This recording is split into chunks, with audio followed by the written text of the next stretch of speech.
So in this tutorial, we are going to create an enemy which is going to follow a path.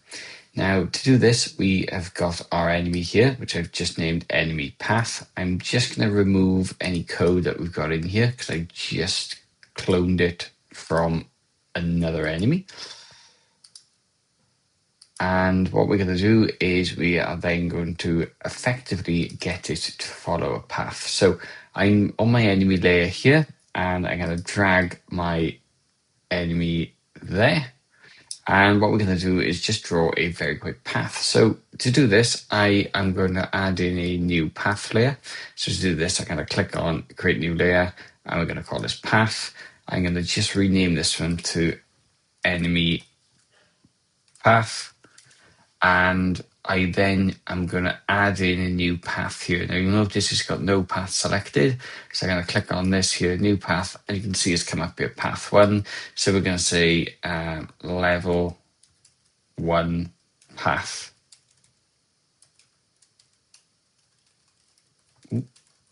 Enemy.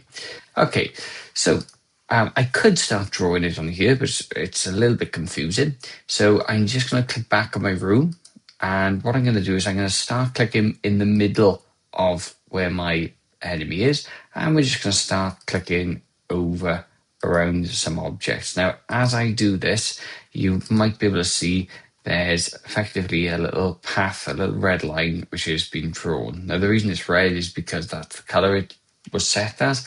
And every time I click, it adds a new node. Now you can go back and modify these. So if you wanted to say move that in like so, you can. Or let's say for argument's sake, you wanted to delete one. If you right click on it, you can go to delete points, and you can also then click on it again, right click, and you can also try to reverse things as well, but we're not going to do that at the moment. If I single click in anywhere on the path, you can see it adds another point in as well. So if I wanted to create something else, say to do a little bit of a dip here, we could. Now, once you've finished your path and you are happy, the best thing you can do is click off this path layer and just go back to your enemy layer. Now you'll notice it's put this path here within my objects. So I am going to have to move it down into my paths just to keep everything nice and tidy.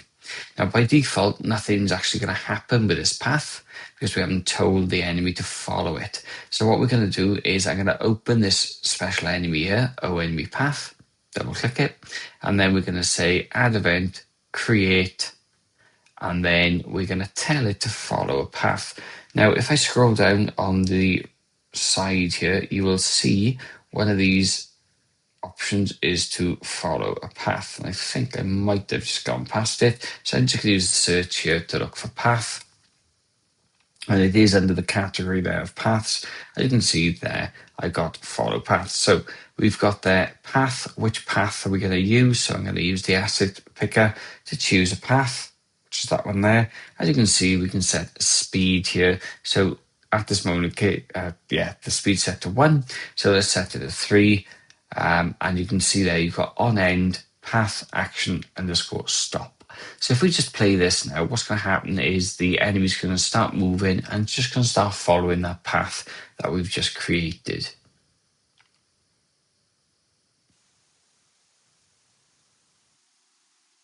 So there you are, the enemy's moving, it's going up, down, and it's just going to come to the end and it's going to stop at the end here. Now, what we could do is we could say when it comes to the end of the path, we could, when the path ended, we could destroy this enemy as an example, or we could say on end, well, we could restart it, we could loop it, we could reverse. So if we did reverse as an example, what will happen then is the enemy will basically now just follow this path. When it gets to the end, it just goes back then the opposite way. As you can see, it is just following back the path the way it came, and then it just starts it again as you go. This is very good if you want an enemy to maybe patrol a certain area or go into a loop without actually touching sides, without colliding with anything. This is actually a really effective way. Now, what happens if I add another enemy in? So what happens if I add the same enemy in here, which, you might want to do. So let's just add another enemy in here. And what I'm going to do is I'm going to just put it down right on the bottom here. Now keep an eye on what this enemy does. So if I just press play now for a second. So it starts off the same, and then you can see it starting. It follows the same path. So it'll follow exactly the same path no matter where you started from. And this is a consideration. You might want to do this when you make a game, but you will then need to consider what this enemy is actually hitting. Now, we haven't set any collisions up between the walls because we don't need to, because it's not actually going to really be affected by the walls, but you can see with the second one that we've added in, it is actually hitting the wall there. So you need to be mindful of what it is you're doing. The easiest thing you could do is if we switch to the other layer here, or the wall layer, and we move this one down a little bit. Let's say, for example, we move this down, and we go back into the enemy layer, and now we should get a little bit of clearance from this. And there you are. So you've got two enemies now which are moving the same. What happens if you put it into a slightly different location? Doesn't matter. We can put it down here and it'll still work. If I just get rid of these walls here, just to make it a little bit easier to see. But I've moved it back here and you'll notice it's going to be absolutely fine. Okay, now the last thing I just want to show you really quickly is if you wanted to randomize the speed. So instead of having a speed of 3, we could say random underscore range, and then we could say between 2 and say 5. And what that will do is it'll choose a random speed. So both of them will work at a slightly different speed, as you can see here. There's not much in it because obviously the numbers that I've chosen are very similar. But again, that is how you could randomize the speed that it could work at.